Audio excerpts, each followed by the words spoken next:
Go ahead and read. Okay. 21. Columnist. Obviously, money helps one satisfy one's desires. However, people become less happy as they become more wealthy. For though wealth allows one to satisfy desires one would not otherwise be able to, it invariably creates an even greater number of desires that will not be satisfied.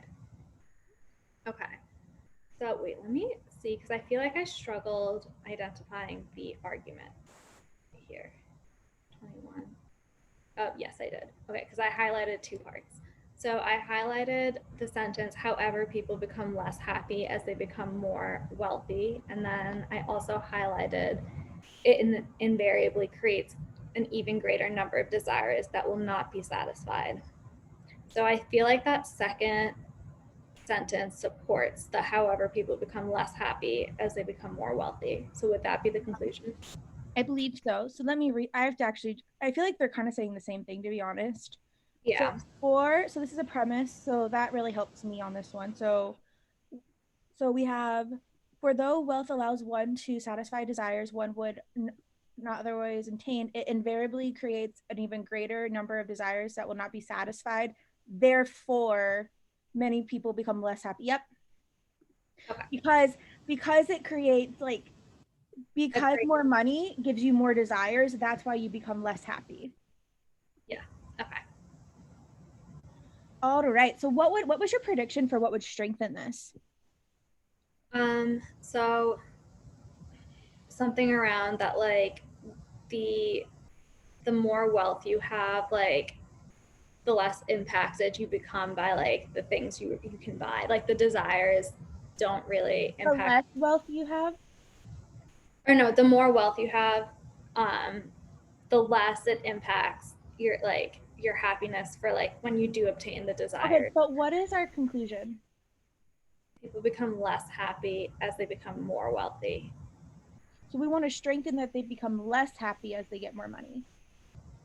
Okay. So when you're saying impact by those desires, are you feeling that what they stop feeling like they stop feeling satisfaction when they get things? Yeah. Oh, Yeah. okay. I was thinking that they like don't even like I was thinking you were saying like they were numb to even desiring. Like they everything just seems like they don't even have they're like not chasing after it. Yeah, but I would say that's true. Like everything it's kind of like once you have everything, like what do you get for someone for Christmas that has everything? Like nothing's exciting anymore. Yeah. Okay. Wait, let's start with A. Okay. A, extreme wealth impedes the attainment of the highest level of happiness. So I definitely did leave this one open, but I don't really like it just because Yeah. like it's just restating the conclusion. Well, and it's talking about extreme wealth, where ours is like much more a correlation. So even if extreme wealth were like the least happy people, that Mhm. doesn't mean that like as you get wealthier, you get less happy. Like we're saying literally, like as your money increases, your happiness goes down. Okay. And then that was the other thing, like the highest level of happiness. I didn't like that. I feel like we're trying to, at no point do they talk about getting to that highest level. I don't know. I don't know. I just didn't like that one. B. A, I'm still on A. Oh, okay, good. Yeah. B, the fewer unfulfilled desires one has, the happier one is. I like that one because if you have like unfulfilled desires, I guess, one, it makes sense. Like you have something to look forward to. And then two, it supports this idea that you're not as wealthy since you can't fulfill your desires. Therefore, you're now happier Yeah. person. Okay. Did you pick C? Yep. I did. Why is C wrong?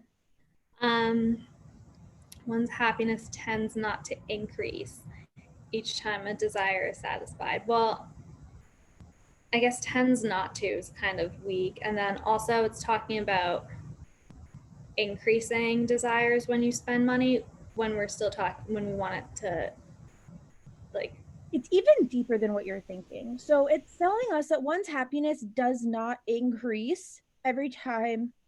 So it tends not to increase each time a desire is satisfied. So why doesn't that strengthen the idea that you become less happy when you become more wealthy? Because what if you have a desire that needs a lot of money to be satisfied? You could get that, and then your desire may be more satisfied. But it I, says one's happiness doesn't increase each time you buy something. So the reason that this doesn't strengthen it is because just because it doesn't increase each time you desire it, that this has nothing to do with like maybe wealthy people are already really happy. okay, so it's not It decreasing it. yeah, like do you see how like B directly is comparing like almost like having money to not, and it's like this correlation where C there's no correlation between the two. It's just telling us like, hey, one's happiness can like isn't even relative to how many desires you have. So it doesn't really play into the fact that as you become wealthier, you're less happy. We have like it's just saying that when you get something, nothing changes. Okay, okay, but it's Do you not see decreasing. that? Do you see how like the difference between B and C? Yeah. Awesome. All right, D. There are very few wealthy people who would not prefer to be wealthier. I would just cross that out. Um, Yeah, maybe they're like because they're just caught up in the trap, right? They're like mhm. you know they say you want to have the biggest house on the poorest street rather than the poorest house on the richest street. And then E, satisfying one's desires is not the only relevant factor to one's happiness. That doesn't, that's kind of outside of our stimulus. And this is well, and we get to bring in new information, but this is so mild, right? Mm-hmm. Where it's saying that one's desires is not the only thing. It's like cool, but that doesn't mean that it's not one of the things that directly correlates it. Mm-hmm. And so our answer is B. Okay, I see that.